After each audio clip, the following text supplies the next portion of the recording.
무더위가 기승을 부리는 한여름날, 광주의 거리는 뜨거운 열기로 가득했습니다. 아침부터 내리쬐는 강렬한 태양 아래 75세의 박순희 할머니가 정처 없이 걸음을 옮기고 있었습니다. 광주 상업지구 절반을 소유한 재력가였지만 지금은 치매로 인해 자신의 집조차 찾지 못하고 있었죠. 땀이 비 오듯 쏟아지고 숨이 턱 끝까지 차올랐지만 박순희 할머니는 어디로 가야 할지 알 수 없었습니다. 집이 어디였는지, 자신이 왜 이곳에 있는지조차 기억나지 않았어요.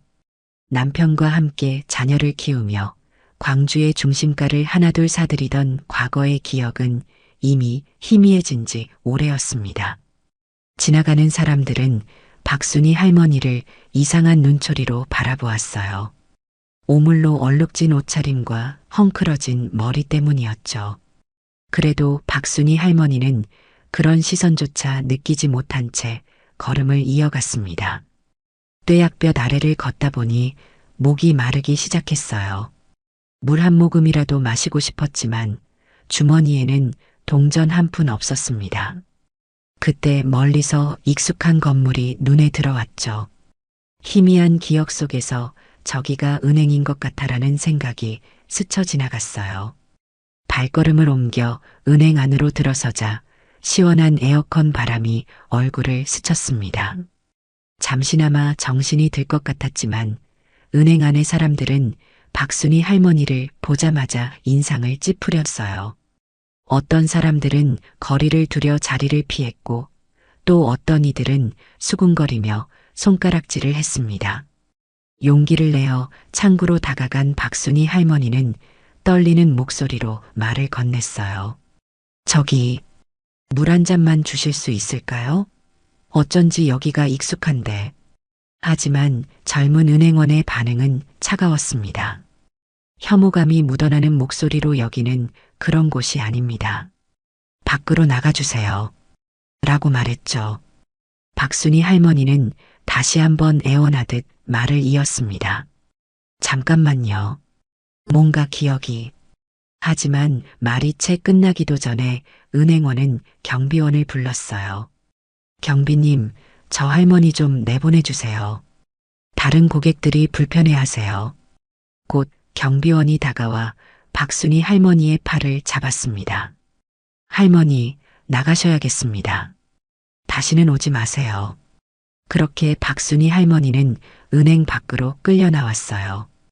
은행 문턱에서 비틀거리던 박순희 할머니는 결국 엉덩방아를 찍고 말았습니다. 그 순간 머릿속이 번쩍하며 정신이 들었어요.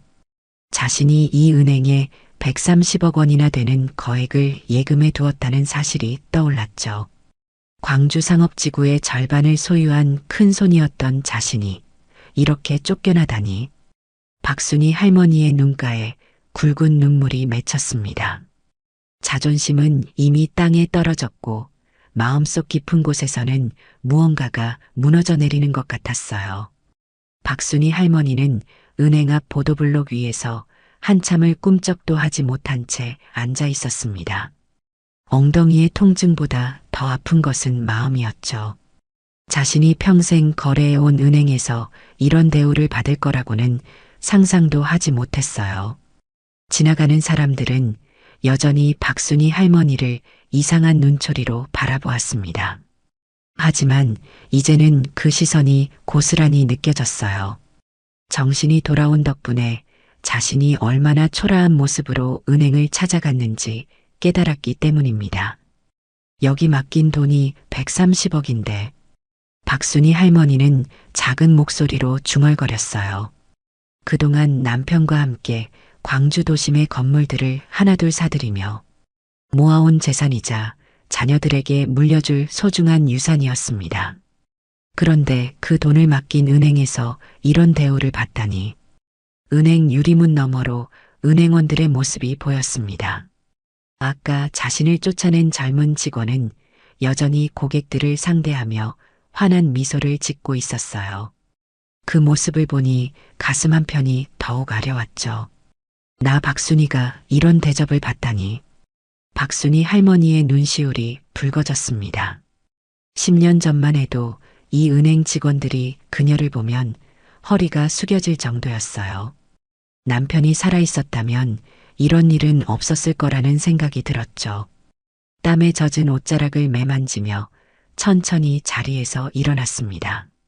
다리가 후들거렸지만 이대로 물러설 수는 없었어요. 박순희 할머니는 곧장 집으로 향했습니다. 광주의 중심가에 자리 잡은 호화로운 자신의 집을 또렷한 정신으로 찾아가는 길이었죠. 전남대학교 앞을 지나 충장로를 걸으며 박순희 할머니는 자신이 소유한 건물들을 하나씩 바라보았습니다. 평소에는 흐릿하게만 보이던 간판들, 임대료를 내러오는 상인들의 표정까지도 또렷이 들어왔어요. 치매라는 병이 잠시 물러간 덕분이었죠. 박순희 할머니는 걸음을 재촉했습니다. 집에 도착하면 제일 먼저 해야 할 일이 있었어요. 바로 자신의 법적 대리인에게 연락하는 것이었죠. 오늘 있었던 일을 그대로 둘 수는 없었습니다. 1시간여를 걸어 겨우 집에 도착했어요. 박순희 할머니는 곧바로 전화기를 들었습니다. 여보세요, 변호사님? 오늘 제가 은행에서 있었던 일을 말씀드리고 싶은데요. 떨리는 목소리로 전화를 걸었어요. 변호사는 박순희 할머니의 이야기를 진지하게 들었습니다. 그런 일이 있으셨군요. 너무 속상하셨겠어요. 내일 제가 직접 은행에 함께 가시죠. 변호사의 말에 박순희 할머니는 안도의 한숨을 내쉬었어요. 전화를 끊고 난 후 박순희 할머니는 오랜만에 옷장 문을 열었습니다. 가장 정갈한 한복을 골라 다림질을 하기 시작했어요. 내일은 달라질 것입니다. 더 이상 무시당하지 않을 거예요. 내일은 내가 누군지 보여줄 테야. 박순희 할머니의 눈빛이 달라졌습니다. 치매 환자라고 무시당할 것이 아니라 당당한 건물주이자 거액의 예금주로서 자신의 권리를 주장할 거예요. 한복을 다리며 내일 할 말들을 되뇌었습니다. 이른 아침부터 박순희 할머니의 집에는 분주한 기운이 감돌았습니다. 평소와 달리 화장대 앞에 오랫동안 앉아 계셨어요. 머리도 말끔히 빗어 올리고 얼굴에는 은은한 분까지 발랐죠. 어제 밤늦게까지 다림질한 한복도 곱게 차려입었습니다. 오늘은 달라질 거예요. 거울 속 자신의 모습을 바라보며 중얼거렸습니다. 어제의 초라했던 모습은 온데간데 없이 사라졌어요. 대신 광주 상업지구 절반을 소유한 당당한 여성의 모습이 거울 속에 비쳤죠. 약속한 시각이 되자 변호사가 도착했습니다. 할머님, 많이 기다리셨죠? 오늘은 제가 끝까지 함께 하겠습니다. 변호사의 말에 박순희 할머니는 고개를 끄덕였어요. 어제와는 다른 단단한 눈빛이었죠. 은행으로 향하는 차 안에서 변호사는 조심스레 물었습니다. 할머님, 혹시 전액을 인출하실 생각이신가요? 박순희 할머니는 잠시 생각에 잠기셨어요. 네, 결심했습니다. 충장로에 있는 모든 임대료 통장도 옮기고 한 푼도 남기지 않을 거예요. 은행 앞에 도착하자 어제의 기억이 떠올랐습니다. 하지만 오늘의 박순희 할머니는 달랐어요. 고급스러운 한복을 입은 당당한 발걸음으로 은행 안으로 들어섰죠. 어제 자신을 쫓아냈던 그 창구로 향했습니다. 어제 저를 기억하시나요? 박순희 할머니의 목소리는 단호했습니다. 어제의 그 은행원은 영문을 모르겠다는 표정이었어요. 죄송하지만 은행원이 말을 잇기도 전에 변호사가 나섰습니다. 이분이 충장로 상권의 절반을 소유하신 박순희 할머님이십니다. 어제 물 한 잔을 부탁하셨다가 쫓겨나신 바로 그분이시죠. 변호사의 말에 은행원의 얼굴이 창백해졌어요. 순식간에 은행 분위기가 달라졌습니다. 지점장이 급히 달려나왔어요. 박순희 어르신, 정말 죄송합니다. 어제 있었던 일은... 하지만 박순희 할머니는 손사래를 쳤죠. 사과는 됐습니다. 제 모든 계좌를 해지하고 싶어요. 지점장의 얼굴이 하얗게 변했습니다. 어르신, 진심으로 사과드립니다. 저희가 어떻게 해드려야. 하지만 박순이 할머니의 결심은 확고했어요. 더 이상 말씀하지 마세요. 모든 예금과 임대료 통장을 전부 해지하겠습니다. 창구에서는 숫자를 확인하느라 한참을 걸렸습니다. 예금액이 너무 커서 시간이 오래 걸렸죠. 130억 원 전액과 임대료 통장 30개를 전부 해지하시는 게 맞으신가요? 직원이 떨리는 목소리로 물었어요. 네, 맞습니다. 박순이 할머니의 대답은 단호했어요. 지점장은 식은땀을 흘리며 계속해서 만류했지만 소용없었죠. 그렇게 오전 내내 서류 작업이 이어졌습니다.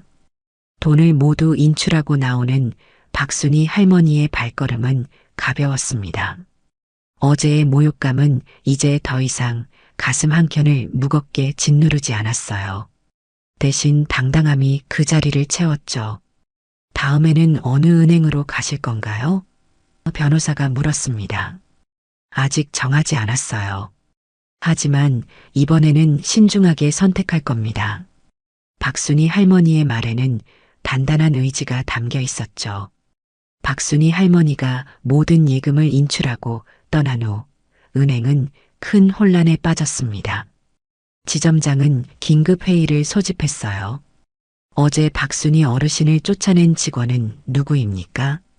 회의실에 모인 직원들은 고개를 숙인 채 아무 말도 하지 못했습니다.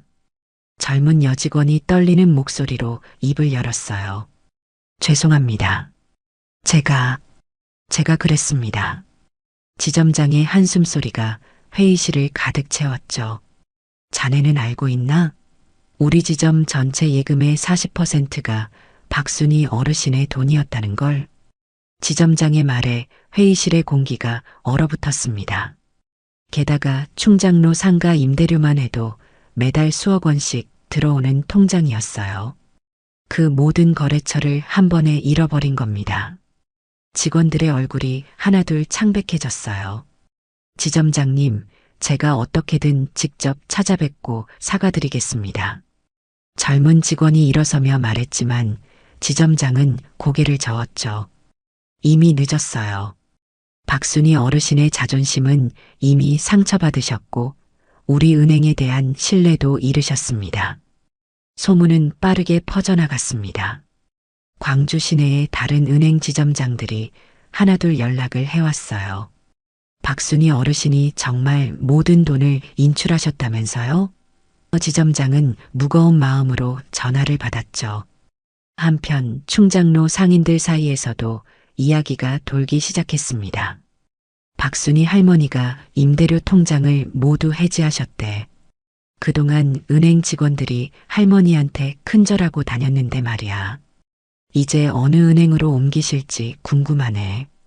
은행 본점에서도 감사팀이 급히 내려왔습니다. 어떻게 이런 일이 있을 수 있습니까? 우리 은행 최고 거액 예금주를 이렇게 잃어버리다니. 지점장은 쏟아지는 질책을 묵묵히 받아들였어요. 젊은 직원은 결국 인사가로 불려갔습니다. 고객을 겉모습만 보고 판단한 것은 큰 잘못입니다. 당신의 이번 실수로 은행이 입은 손실이 얼마나 큰지 알고 있습니까? 인사과장의 날카로운 질책이 이어졌어요. 충장로의 다른 은행들은 박순이 할머니의 계좌 유치를 위해 물밑 작업을 시작했습니다. 어르신께서 저희 은행을 선택해 주신다면 최고 수준의 우대 금리를 제공하겠습니다. 하지만 박순이 할머니는 쉽게 마음을 열지 않았죠. 한 달이 지나자 은행의 실적은 눈에 띄게 하락했습니다. 예금 잔고가 크게 줄어든 것은 물론 충장로 상가의 임대료, 수수료도 모두 날아가 버렸어요. 지점장은 매일 밤 한숨을 쉬었죠. 어떻게 이런 실수를 저지를 수 있었을까? 직원들 사이에서는 자책과 후회가 이어졌습니다. 그때 조금만 더 친절했더라면, 할머니의 정체를 진작 알았더라면, 하지만 이미 엎질러진 물을 담을 수는 없었어요. 그들의 실수는 돌이킬 수 없는 결과를 낳았죠. 은행 로비에는 새로운 현수막이 걸렸습니다. 모든 고객님을 귀하게 모시겠습니다. 하지만 이미 떠나버린 박순이 할머니의 마음을 돌리기에는 너무 늦어버린 후였어요. 은행을 떠난 지 일주일이 지난 어느 날, 박순이 할머니는 충장로에 자신의 건물들을 돌아보고 있었습니다. 새로운 은행 통장을 만들기 위해 여러 은행을 살펴보는 중이었죠. 상인들은 평소와 달리 더욱 반갑게 박순이 할머니를 맞이했어요. 어르신, 그 은행에서 정말 그렇게 무례하게 대했다면서요? 오래된 의류점 주인이 물었습니다. 맞아요. 하필 제가 정신이 혼미할 때 그런 일이 있었네요. 박순이 할머니는 담담하게 대답했죠. 소문은 이미 광주 전역으로 퍼졌습니다. 충장로의 큰손 박순이 할머니가 받은 수모는 많은 사람들의 공분을 샀어요. 사람을 겉모습으로만 판단하면 안 되는데 그 은행은 이제 끝났어. 이런 이야기들이 여기저기서 들려왔죠. 박순이 할머니가 거래했던 은행의 직원들은 매일 아침 무거운 마음으로 출근길을 재촉했습니다. 다른 고객들의 따가운 시선이 느껴졌기 때문이에요. 저기 박순이 할머니 쫓아낸 은행이래. 어떻게 그럴 수가 있니? 특히 그날 박순이 할머니를 쫓아낸 젊은 직원은 매일 밤 악몽에 시달렸어요. 할머니, 정말 죄송합니다. 제가 잘못했습니다. 꿈에서도 사과를 반복했지만 이미 벌어진 일은 돌이킬 수 없었죠. 광주의 다른 은행들은 박순이 할머니의 예금을 유치하기 위해 혈안이 되었습니다. 각 지점장들이 직접 찾아와 영업을 시도했죠. 저희 은행은 모든 고객님을 가족처럼 모시고 있습니다. 최고의 서비스로 보답하겠습니다. 하지만 박순이 할머니는 쉽게 마음을 열지 않았어요. 돈 때문에 하는 친절은 필요 없습니다. 진심으로 사람을 대하는 곳을 찾고 있어요. 박순이 할머니의 말에 지점장들은 할 말을 잃었죠. 한편 충장로의 상인들은 자발적으로 그 은행과의 거래를 끊기 시작했습니다. 우리 어르신을 그렇게 무시한 은행이라면 우리도 거래할 이유가 없지. 한 달 만에 수십 개의 상가 계좌가 다른 은행으로 옮겨갔어요. 은행 본점에서는 대책 마련에 고심했습니다. 고객 응대 매뉴얼을 전면 수정하겠습니다. 직원 교육을 강화하겠습니다. 하지만 이미 신뢰는 무너졌고 충장로에서 이 은행의 위상은 바닥으로 떨어졌죠. 가을바람이 불기 시작할 무렵 박순이 할머니는 마침내 새로운 주거래 은행을 정했습니다.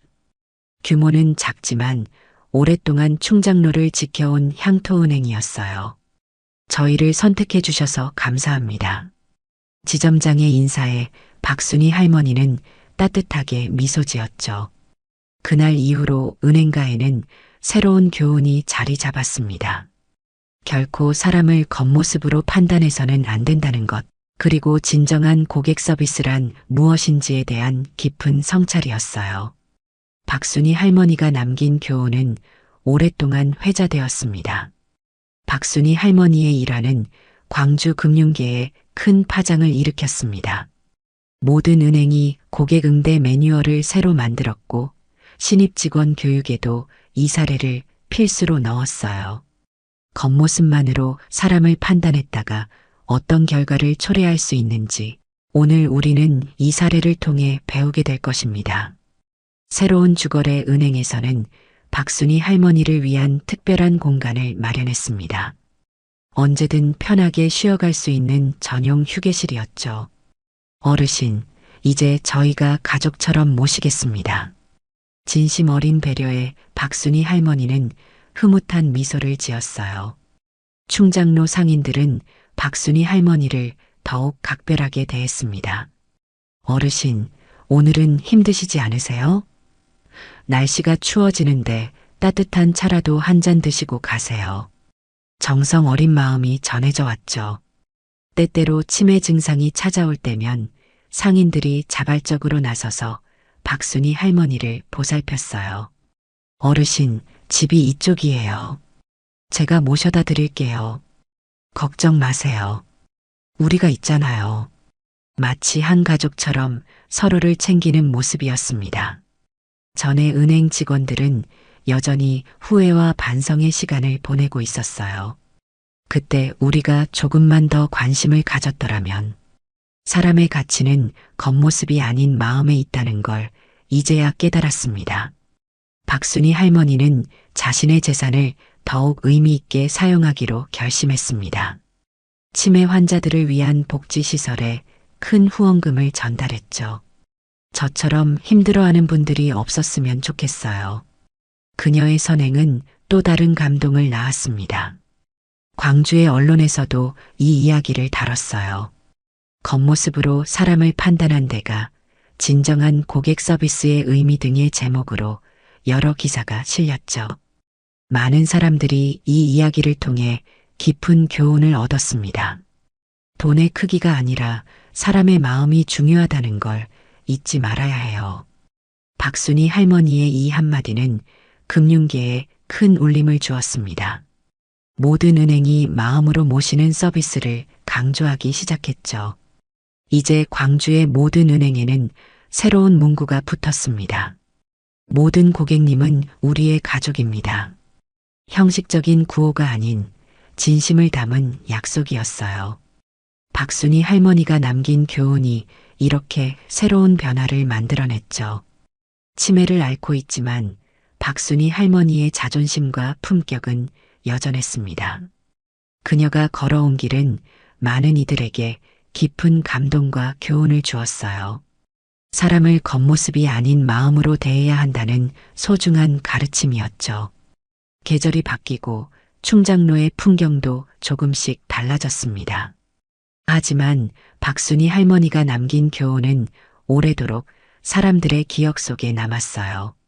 진정한 서비스의 가치가 무엇인지, 사람을 대하는 올바른 자세가 무엇인지를 일깨워준 소중한 이야기였죠. 겨울이 깊어가던 어느 날, 박순이 할머니는 다시 광주 거리를 헤매고 있었습니다. 치매 증상이 찾아온 거였죠. 하지만 이번에는 달랐어요. 충장로 상인들이 먼저 다가와 따뜻하게 맞이했습니다. 어르신, 추운데 이리 들어오세요. 오래된 찻집 주인이 박순이 할머니를 안으로 모셨어요. 따뜻한 차를 내어주며 말을 건넸죠. 조금만 쉬다 가세요. 제가 지점장님께 연락드릴게요. 잠시 후 새로 거래하는 은행의 지점장이 직접 찾아왔습니다. 어르신, 제가 모시러 왔어요. 오늘은 날도 춥고 하니 차로 모셔다 드리겠습니다. 정성스레 부축하며 박순이 할머니를 모시는 모습이 참 따뜻해 보였죠. 차를 타고 가던 중 예전에 거래하던 은행 앞을 지나갔어요. 박순이 할머니는 무언가 기억이 났는지 잠시 멈칫했습니다. 아, 저기서 내가 무슨 일이 있었던 것 같은데. 희미한 기억이 스쳐 지나갔죠. 할머님, 이제 저희가 잘 모시고 있으니 걱정 마세요. 지점장의 따뜻한 말에 박순이 할머니는 고개를 끄덕였습니다. 비록 기억은 흐릿하지만 마음속 깊이 자리 잡은 자존심만큼은 여전했어요. 치매가 심해질 때면 박순이 할머니는 자주 길을 잃곤 했습니다. 하지만 더 이상 혼자가 아니었어요. 충장로 상인들과 은행 직원들이 언제나 곁을 지켜주었죠. 어르신, 저희가 있잖아요. 이런 진심 어린 마음이 박순이 할머니를 지켜주었습니다. 가끔 옛 은행 직원들이 박순이 할머니를 멀리서 바라보곤 했어요. 후회와 반성의 눈빛이었죠. 우리가 진작 저렇게 했어야 했는데. 하지만 이미 돌이킬 수 없는 과거였습니다. 광주의 금융가에는 여전히 박순이 할머니의 일화가 회자되고 있었어요. 사람의 겉모습이 아닌 마음을 봐야 한다. 진정한 서비스는 진심에서 시작된다. 이런 교훈들이 오래도록 이어졌죠. 치매는 점점 깊어갔지만 박순이 할머니의 품격은 여전했습니다. 흐릿한 기억 속에서도 자신을 존중해주는 이들을 향한 감사한 마음만은 또렷이 간직하고 있었어요. 추운 겨울거리를 떠돌던 그날의 기억은 이제 희미해졌지만 박순이 할머니가 남긴 교훈은 여전히 선명합니다. 사람을 함부로 판단해서는 안 된다는 것, 그리고 진정한 마음으로 대할 때 비로소 서로를 이해할 수 있다는 것을 말이에요. 이제 광주의 거리에는 박순이 할머니를 진심으로 보살피는 이들이 가득합니다. 비록 치매로 인해 많은 것을 잊어가고 있지만 그녀가 남긴 자존심과 품격은 여전히 우리 곁에 남아있죠. 따뜻한 봄이 찾아온 어느 날 충장로에는 특별한 소식이 퍼졌습니다. 박순이 할머니가 자신의 재산 상당액을 치매 환자를 위한 복지시설 건립에 기부하기로 한 것이었어요. 자신처럼 치매로 고통받는 이들을 위해 마련한 특별한 선물이었죠. 저처럼 길을 잃고 헤매는 분들이 있으면 안 되니까요. 박순이 할머니의 말씀에는 깊은 뜻이 담겨 있었습니다. 치매로 인해 겪었던 그날의 아픔을 다른 이들은 겪지 않기를 바라는 마음이었어요. 새로 건립될 복지시설은 충장로가 한눈에 보이는 곳에 자리 잡게 되었습니다. 박순이 할머니는 매일 창밖으로 보이는 풍경을 바라보며 미소 지었어요. 여기 오시는 분들도 이렇게 좋은 풍경을 보실 수 있겠죠? 건물이 완성되어 갈수록 많은 이들이 박순이 할머니를 찾아왔습니다. 어르신의 마음씨가 참 고우십니다. 우리 동네의 자랑입니다. 진심 어린 감사의 인사가 이어졌죠. 치매가 점점 진행되어 갔지만 박순이 할머니의 따뜻한 마음만큼은 변함이 없었습니다. 자신을 무시했던 그 은행 이야기도 이제는 흐릿해졌지만 사람을 소중히 대하는 마음은 더욱 깊어졌어요. 사람이 재산이고 마음이 재산이에요. 박순이 할머니의 이 말은 이제 광주 시민들 사이에서 회자되는 금언이 되었습니다.